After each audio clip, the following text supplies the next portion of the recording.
une chasse à l'oie. Alors on n'est ni en Écosse, ni au Canada, ni aux États-Unis. On est bien dans l'Allier, on est sur un plan d'eau où il y a énormément d'oies qui viennent tous les matins. Donc voilà, on est 5 autour. Et là, l'idée, c'est quand même d'essayer de réduire un petit peu la population. Donc ça commence déjà à chanter. Je vais me mettre en place et puis on va regarder ce qu'on peut faire. Les consignes viennent d'être données. L'idée, c'est d'essayer d'en faire à peu près 5 chacun. On est 6, ça en ferait déjà 30. Voilà, on n'est pas non plus là pour faire un massacre. Mais là, ils estiment qu'il y a à peu près 300 à 400 oies qui viennent chaque matin. Donc 30, ça va pas faire grand-chose.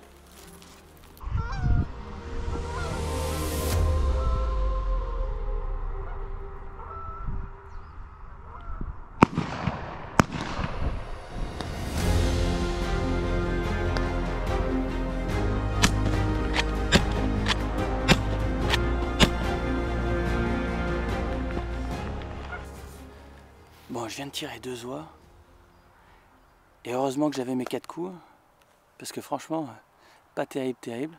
C'est tellement gros les oies qu'on oublie de passer devant. Qu'on a tendance à viser dedans en se disant que ça va y aller. Mais on oublie de devancer alors qu'il faut quand même vraiment arriver à passer devant et tirer. Heureusement que j'avais mes 4 coups.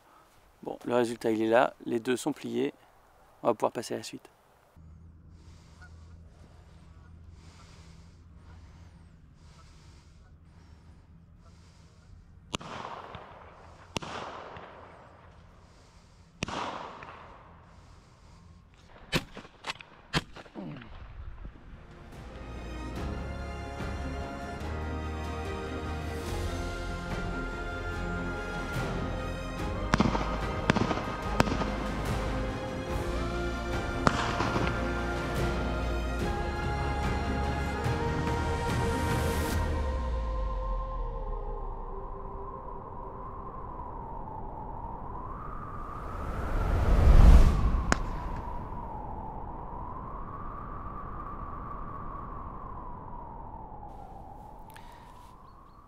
Il est 9h15, on a attaqué à 8h.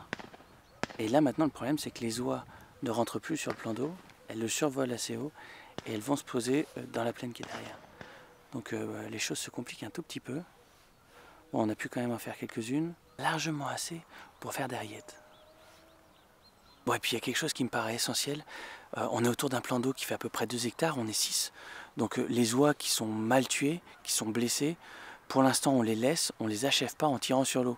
On ne va pas tenter le diable et risquer des ricochets. Donc on bouge pas, on attend, et quand la passée sera terminée, on fera le tour et on ira les achever.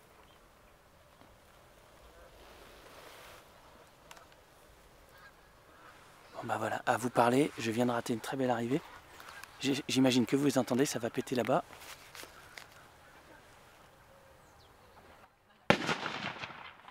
Voilà. Il y en a une de faite.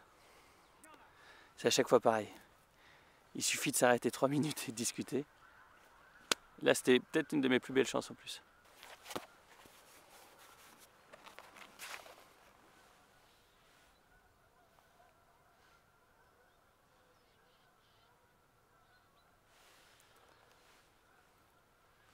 C'est fou, c'est systématique.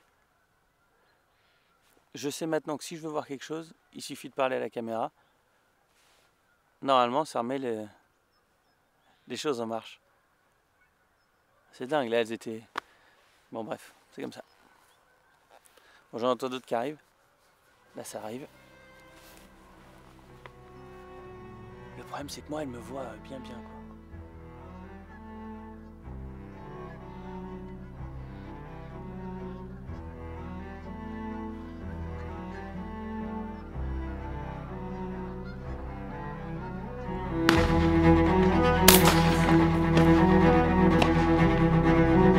Bon voilà, celle-là elle est tombée correctement. Là c'était chouette. Et voilà la dernière qui vient de tomber. Bon c'est terminé, je vais aller ramasser, j'en ai une qui est blessée et qui est repartie dans le fossé. Il faut que je la rattrape et puis il y a toutes celles qui sont dans l'eau qu'il faut qu'on aille chercher maintenant. Regardez là-haut. Elles étaient belles, elles étaient à portée, on n'en a pas eu beaucoup des comme ça.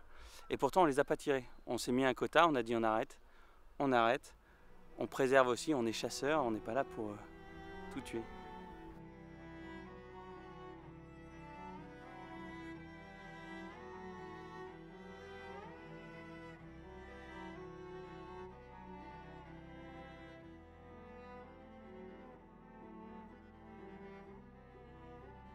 Bon, comme vous l'aurez compris, on a passé une superbe matinée avec du gibier, des copains, de la bonne humeur, des sourires. Bref, à peu près tout ce qu'on aime.